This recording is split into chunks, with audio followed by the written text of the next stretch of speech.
22 April পেহেলগাঁওয়ে জঙ্গি হামলায় সেই হামলায় নিহত দুজনের বাড়িতে দুই মন্ত্রী। নিহত বিতান অধিকারীর বেহালার বাড়িতে যান ফিরহাদ হাকিম ও অরূপ বিশ্বাস।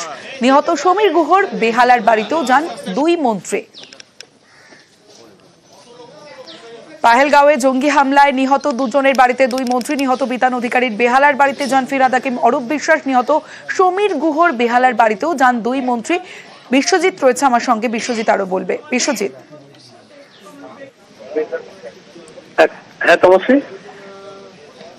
পেহেলগাঁওয়ে জঙ্গি হামলায় নিহত দুজনের বাড়িতে দুই মন্ত্রী। নিহত বিতান অধিকারীর বেহালার বাড়িতেও যান ফিরহাদ হাকিম ও অরূপ বিশ্বাস। অন্যদিকে নিহত সমীর গুহর বেহালার বাড়িতেও যান ফিরহাদ হাকিম অরূপ বিশ্বাস। বিশ্বজিৎ সাহা রয়েছে আমার সঙ্গে, বিশ্বজিৎ আরো জানাবে। বিশ্বজিৎ, প্রথমেই তিনি সমীর গুহর বেহালার বাড়িতে যান এবং সেখানে মুখ্যমন্ত্রী এর আগেই বলেছিলেন দুই পরিবারের পাশে তৃণমূল কংগ্রেস রয়েছে, রাজ্য সরকার রয়েছে এবং সেই কারণেই এর আগেও আমরা দেখেছি যে দুই পর্যটক যারা বেহালার, একদিকে সমীর গুহ অন্যদিকে বিতান অধিকারী, দুই পর্যটকেরই যখন মৃতদেহ আসে তখন রাজ্যের দুই মন্ত্রী অরূপ বিশ্বাস এবং ফিরহাদ হাকিম তারা তাদের শেষকৃত্য পর্যন্ত পরিবারের সঙ্গে ছিল। তারপরেও কাউন্সিলর এবং অন্যান্য যারা রয়েছেন জনপ্রতিনিধি তারা গিয়ে বাড়িতে খোঁজ নিয়েছেন। বিতানের বাবা মা এবং সমীর গুহ তার পরিবার, তার স্ত্রী কন্যার খোঁজ খবর নিয়েছিলেন। আজ রাজ্য সরকারের তরফে আর্থিক সাহায্য তাদের হাতে তুলে দেওয়া হয় সেই পরিবারের হাতে।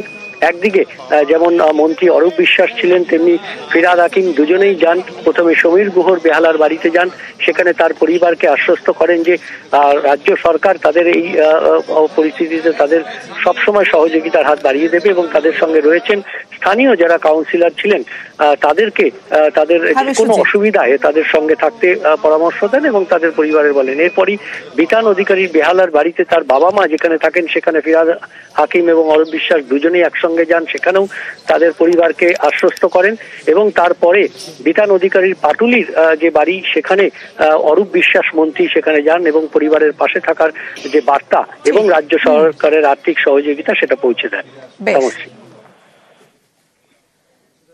মুখ্যমন্ত্রী মমতা বন্দ্যোপাধ্যায় যে কথাটা দিয়েছিলেন আমাদের বাংলার থেকে পেহেলগাঁওয়ে যারা প্রাণ হারিয়েছেন তাদের অর্থ সাহায্যের জন্য, ওনার নির্দেশ অনুযায়ী আমি আর অরূপ বিশ্বাস এসে এটা দিয়ে গেলাম এবং বলেও গেলাম যখন যা দরকার হবে আমরা আছি এবং আমি আশা করব ভারত সরকার যোগ্য জবাব দেবেন। দিদি জামাইবাবু আমাদের বলেছেন যে আমরা আছি আপনাদের পাশে সর্বক্ষণ, যে কোনো সমস্যা হবে আপনারা আমাদের জানাবেন। তোকে আশ্বস্ত মানে উনি দিয়েছেন, কারণ দিদি গত শনিবার যখন ফোনে যা বললেন সেই রাত্রিবেলা পেনশনটাও চালু করে দিলেন। এরকম কুইক অ্যাকশন আমি জীবনে দেখিনি। এখন আমার একটা বক্তব্য মনে লাগছে, কেন্দ্রীয় সরকারের তরফ থেকে কি কোনো কিছু ঘোষণা হয়নি এখন? আমরা লোকমুখে শুনতে পাই যে কাশ্মীরের থেকে ওনাকে একটা কম্পেনসেশন দেওয়ার বলছে এরকম, কিন্তু সেসব কিছু জানি না।